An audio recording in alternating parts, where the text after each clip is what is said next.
Today, the word perplexing is the only word that really describes this reading.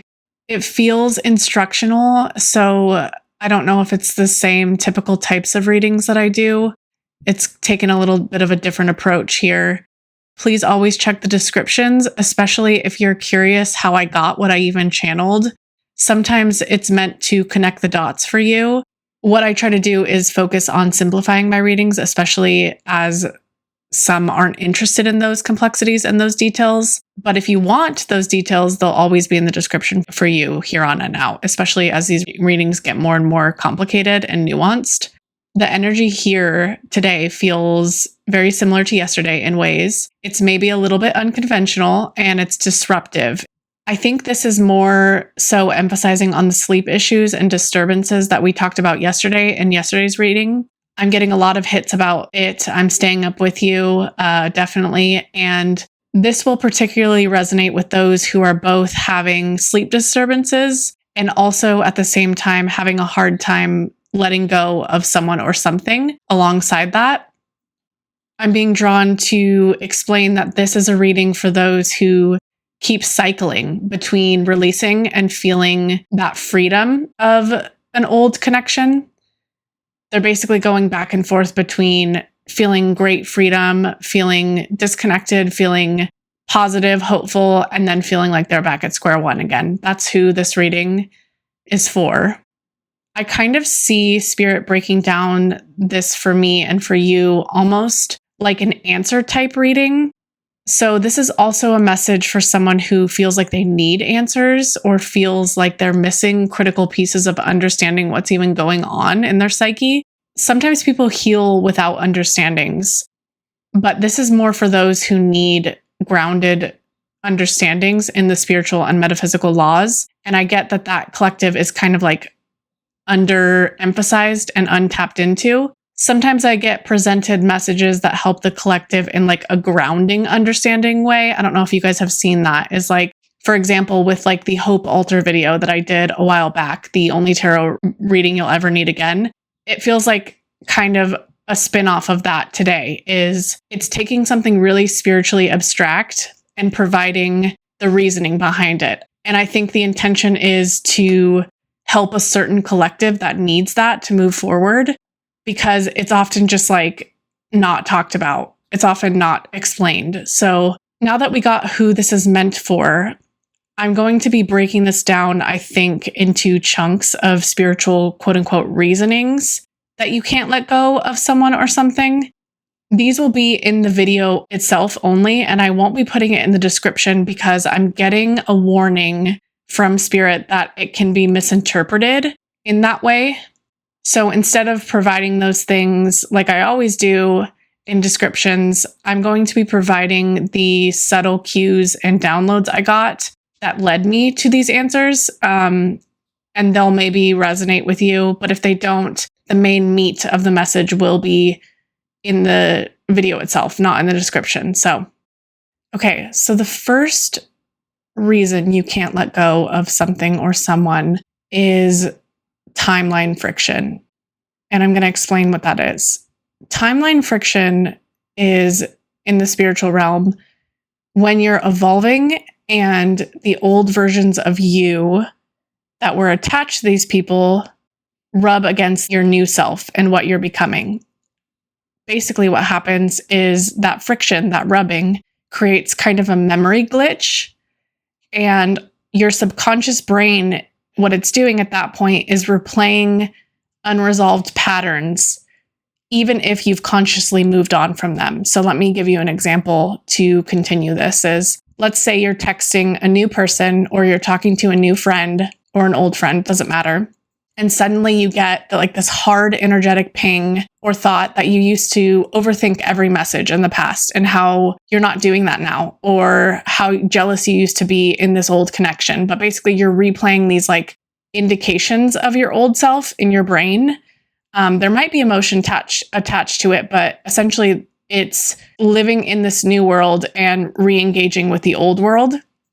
What's happening is your brain isn't pulling up the memories because you're still attached to that thing. What it's doing It's pulling these things up to review your old data, as like your brain and subconscious are a filing system. Think of it that way, think of your subconscious as continuously auditing and reviewing the data and emotional memories. And what it does is it pulls stuff up, these memories, these feelings, these connections that you have, and it wants to dissolve it to make room for new. And it has to re-review these old archives every so often to do that, especially when you're evolving and growing. So that's why it'll feel stronger at moments where you feel so free and you feel so new. Is like, why am I being pulled back in this like positive space? It's because your subconscious needs to do that, to make space for the new. It can't hold on to both.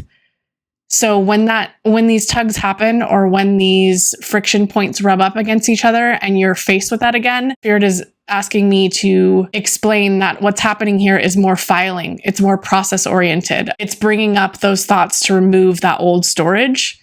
And your subconscious is asking through this process, are you sure you're done with this? Your subconscious also does this in a dream state. It pulls up old archives. And what it does is it abstracts them. It puts them in yourself in new situations or things that don't really make sense. And it's gauging your emotional response and your decisions within the dreams. That's kind of what's happening on a physical level here, is very similar, but it's just asking, are we done with this? So very logical auditing process is the first pull that you'll feel. And that's called timeline friction. And that is a very healthy and normal process of evolution. The second one is going to be the hardest and most common. So stay with me on this one, because this one's what I'm being shown is the most important. But let's talk about energetic echoes. It's a little different than the timeline evolution that we were talking about. This is where your mind craves old comfort. Now, it's the most common, and I'm sensing this is where the collective really gets stuck. This is really the collective I'm talking to and channeling for, is really between the first two. This is in a spiritual sense. Your mind isn't cleaning here. It's not filing, but what it's doing is it's reaching for a familiar connection that you had that deep spiritual imprint with, and it's trying to regulate your nervous system in the only way it knows how, by bringing these familiar things up. So some examples of this could be, let's say, a stress trigger from work. You had a really hard day. You were really busy. Maybe you're not thinking about that, but as you get home, instead of reaching for something like healthy, your mind kind of flashes to them. And the reason is because your nervous system associates their chaos with aliveness. The high stress from work left an energetic echo that lit up those chords. And that's why you're kind of like subconsciously searching for them in that space. It lit up the chords, now it's functioning, and now your body's looking around for what used to light up those high stress chords. Another common way that your body is going to do this, or your subconscious is going to do this, is boredom. Boredom is a big one for the collective. I get this one a lot. Let's say, for example, you had a really quiet week. Now, there's no drama, there's no highs, there's no lows. You're just in a peaceful stillness, or you're just in a boredom state. But out of nowhere, you feel like this overwhelming urge to cry or long for them in an emotional way. Like you're reliving the breakup that came out of nowhere, or you're reliving this like separation or this pain. That's the psyche mistaking your stillness or your boredom for danger. And it's reactivating that frequency of that bond to fill that void, to comfort you. It's very much just trying to help you. It's trying to regulate you in the only way it knows how. Basically, your energy was intertwined very, very deeply at one point. And sometimes your system will reactivate these chords to feel that frequency again, to regulate to that space that it understands that it was the most present with for the longest amount of time, or just feels the most familiar. This is particularly important for those who have had high stress relationships. High stress relationships leave the longest imprints. Basically, the psyche is getting used to not having emotional activation in the way it did, and it'll light up these needs because it feels unsafe without it. So this is very much, again, regulation. I see this being the most common, and unfortunately, this is the one that's really tied to not necessarily filing and processing and growth, but it's more tied to that hope altar understanding that I presented in that video. I'll leave the link if you guys are interested in that. I keep referencing it, but I'll leave the link in the description if you want to see what I mean by hope altars. So because it's emotionally activated and not like a filing system, it can feed off your emotions to prolong the process. This one is more about how long it takes your body to actually register that it's safe rather than a process that's filing or that's getting somewhere. It isn't tied to that person or how deep the connection is. It's more so tied to emotional safety and that you have to learn to give yourself. So this is the most dangerous that I'm being warned to explain to you. It's the most dangerous in the sense where you can keep feeding it forever if you wanted to. So really pay attention to your emotions versus the pings that come up more mentally. Is emotional longing or emotional activation is your warning sign that this is more internal regulation. This is more something that you can feed as opposed to like intellectually thinking of a person and filing it away. Be careful of prolonging this emotional activation because it has a risk of being something that you can keep feeding. You don't want to have your body keep finding a pattern to use this as the place in which you regulate. Because, for example, if you have a high stress day at work and your body finds solace or comfort in revisiting those pings from this person, it's going to keep that pattern alive that way. So really, this is more habitual. You have to pay attention to the patterns that your body is seeking in this way. Okay, so the last one is I feel what people want these pings to be the most. This one is just purely energetic pings. Now, I sense that a lot of the collective might want to convince themselves that this is the one that they're experiencing, but I'm going to give you a very clear way to identify this one versus the other two, because this one is not internal processing. It is not your body archiving. It is not your body going through and dissolving artifacts. And it is also not your body regulating. This one is more a direct energetic ping from the other person. It is external. It is them tugging on your connection cord. And I'm going to give you a very clear way to differentiate it between the other two. Sometimes it is the other person, especially if they are thinking about you, dreaming about you, are emotionally activated in some way. You will feel that. If they are in a deep state of reflection or longing, or even just lightly scanning and thinking about your energy, you may feel that ping as well. And you don't even have to be connected to them in the physical. You don't have to be talking to them. It's not always psychic, but it is often felt energetically like a soft tether that's kind of being tugged on. Now, to differentiate this one in comparison to the first two that I mentioned that were internal, this one is going to feel like a sudden out of nowhere type of pull. The important part is that it will feel for no reason. There's no rational, clear reason. And I want to give you an example to help make sure what you're feeling is what you're feeling.